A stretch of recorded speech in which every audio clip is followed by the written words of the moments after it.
নির্বাচিত সরকার যদি ক্ষমতায় আসে দেশ এবং জাতির জন্য কল্যাণকর, দেশ এবং জাতির জন্য কল্যাণকর। এই হিসাবে দেশের সার্বভৌমত্ব রক্ষার্থে একটি জাতীয় সরকার, একটি দলীয় সরকার, একটি ভোটের নির্বাচিত সরকারই পারে শক্ত হাতে তা প্রতিহত করতে। কিন্তু আমরা চাই যে অতি দ্রুত তারেক রহমানের নির্দেশ সবার আগে বাংলাদেশ, সেই অর্থে বাংলাদেশের ভোটের অধিকার, জনগণের যে ভোটের অধিকার, আমরা ছাত্র জনতা কিন্তু আন্দোলন, যে আন্দোলনটা হয়েছে, যে হাসিনা পতনের আন্দোলন হয়েছে, কিন্তু সে স্বৈরাচার ছিল সে কারণে সে মানুষকে গুম করেছে, খুন করেছে, বিভিন্ন হত্যা যোগ্য করেছে, মানুষের ভোটের অধিকারটা নষ্ট করেছে। এখনো যদি আমাদের সেই ভোটের অধিকারটাই না পাই, তো আমরা কিসের স্বাধীন?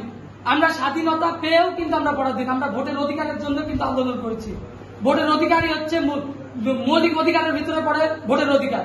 আগামীতে বিএনপির যে সমাবেশ হবে সেটা হবে মানুষের ভোটের অধিকারের সমাবেশ।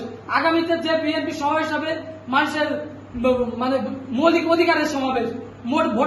ভোটের অধিকার, মৌলিক অধিকার, বস্ত্র, চিকিৎসা, শিক্ষা, সকল ক্ষেত্রে জাতীয়তাবাদী ছাত্রদল যেরকম ভূমিকা রেখেছে, আপনারা দেখেছেন বিভিন্ন সময় ছাত্রদল শিক্ষামুখী কার্যক্রম করেছে। শিক্ষা, ঐক্য এবং প্রগতি, এই তিনটা বিষয়ে কিন্তু ছাত্রদল কাজ করে গেছে। শিক্ষা অঙ্গনে সবসময় দেখেছেন কোন সময় ছাত্রদল কিন্তু সন্ত্রাসী কর্মকাণ্ড করেনি এবং আগামীতেও করবে না। মুজিবনগর উপজেলা ছাত্রদলের কোন নেতৃবৃন্দ শুনবেন না কোন চাঁদাবাজি করেছে, কোন টেন্ডারবাজি করেছে কারা?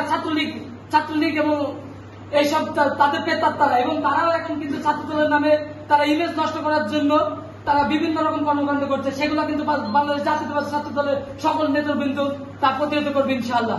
এই বলে আমার সংক্ষিপ্ত বক্তব্য শেষ করছি। শহীদ প্রেসিডেন্ট জিয়াউর রহমান অমর হোক, দেশ নেত্রী বেগম খালেদা জিয়া জিন্দাবাদ, তারুণ্যের অহংকার দেশনায়ক তারেক রহমান জিন্দাবাদ, বাংলাদেশ জাতীয়তাবাদী ছাত্রদল জিন্দাবাদ।